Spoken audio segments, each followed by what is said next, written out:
हरे कृष्ण प्रभु जी।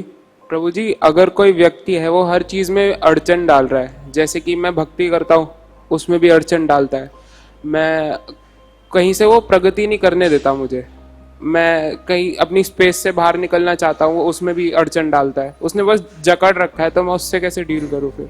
हम अपने घर से आते हैं अपनी डेस्टिनेशन को की ओर जाने के लिए, तो रास्ते में स्पीड ब्रेकर आते हैं। स्पीड ब्रेकर किस लिए होते हैं?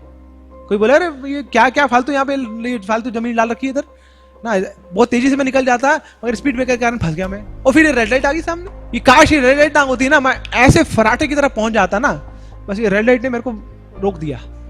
रेड लाइट ने आपको रोका नहीं है, बल्कि रेड लाइट ने आपको बचा लिया पूरे दिन भर वहां रुकने के लिए, रुकने से बचा लिया उन्होंने। अगर रेड लाइट ना होती तो क्या होता? ट्रैफिक जैम होता, कभी नहीं पहुंच पाते। तो रेड लाइट आपको रेगुलेट कर रही है अपने डेस्टिनेशन तक पहुंचने के लिए। ऐसे ही हमारे जीवन में बहुत सारी हमारी सामने बाधाएं आती हैं, विपरीत परिस्थितियां आती हैं, ऑब्स्टेकल्स आते हैं। So we should see them as mercy of the lord, कि भगवान की कृपा ही है। ये बाधाओं से मैं और ज्यादा कृष्णा कॉन्शियस हो रहा हूं। जब कोई प्रॉब्लम आएगी तो किसको याद करेंगे? डिवोटी किसको याद करते हैं? नमस्ते नरसिंहाय। तभी भगवान नरसिंह देव की याद आती है ना, जब बाधा आती है। तो जब सब कुछ सही चल रहा है तो फिर तो याद नहीं आ रही। हमें याद है हम मायापुर जा रहे थे, बस से जा रहे थे, और रास्ते में बहुत ज्यादा ट्रैफिक जाम हो गया। तो डिवोटीज उतर गए, तो पहले खूब कीर्तन कर लिया, बोले टाइम मिल गया थोड़ा कीर्तन करने का, थोड़ा नाच नूच लिए, फिर थोड़ा प्रसाद भी पा लिया। मगर अब ट्रेन का टाइम इतना क्लोज हो गया, अब क्या करें, है ना? तो फिर स्वतः ही अंदर से आवाज नहीं निकली, भगवान नरसिंह देव की याद आई कि आप ही कर सकते हैं, कुछ कर सकते हैं। फिर तुरंत नरसिंह आरती करी, जाम खुला, आगे बढ़े हम लोग। तो जब बाधाएं आती हैं तो भगवान का स्मरण होता है भक्तों को, और वो भी क्या, फिर एक तरह से पुश है भगवान की ओर आगे बढ़ने के लिए।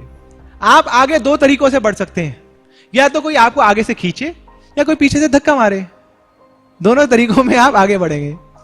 तो एक तरफ होते हैं डिवोटीज जो आपको खींचते रहते हैं, आजा जी आ जाओ, आ जाओ कृष्ण के पास आ जाओ, कहां फंसे हो भौतिक संसार में, कुआं है निकलो बाहर। तो devotees they keep on pulling us. और दूसरी तरफ वो भौतिकतावादी लोग हैं, कर्मी लोग हैं, जो हमें धक्का मारते रहते हैं, जो खंजर खोपते रहते हैं पीछे से, जो गाली गलोच करते रहते हैं हमारे साथ। तो उनका भी धन्यवाद देना चाहिए ना हमें, कि अगर आप ये गाली नहीं देते हमें, आप ये दुख नहीं देते, तो मैं कृष्ण की ओर आगे नहीं बढ़ता। हम बोलते हैं अरे मैं फ्रस्ट्रेट हो गया भौतिक संसार से, तो अच्छा है ना, तभी तो आप आए स्पिरिचुअल लाइफ में। भौतिक संसार से फ्रस्ट्रेशन नहीं होती, वहां सब कुछ अच्छा लगता है, तो फिर स्पिरिचुअल लाइफ में आते ही क्यों? हम वहां से त्रस्त होके तो आए ना। तो जो त्रस्त होना है उसको प्रणाम करना चाहिए ना, वो भी एक आपका पथ प्रदर्शक गुरु है। वो जो दुख आया आपके जीवन में, उसको प्रणाम करिए कि उन दुखों के कारण आप कृष्ण भावना मृत में आए हैं। So failures are stepping stones to success. ऐसे ही बहुत सारे लोग हमारे जीवन में बहुत सारी बाधाएं डालते हैं, बट वो एक प्रकार से हमें फैसिलिटेट कर रहे हैं भक्ति में और दृढ़ होने के लिए, भक्ति को और कस के पकड़ने के लिए।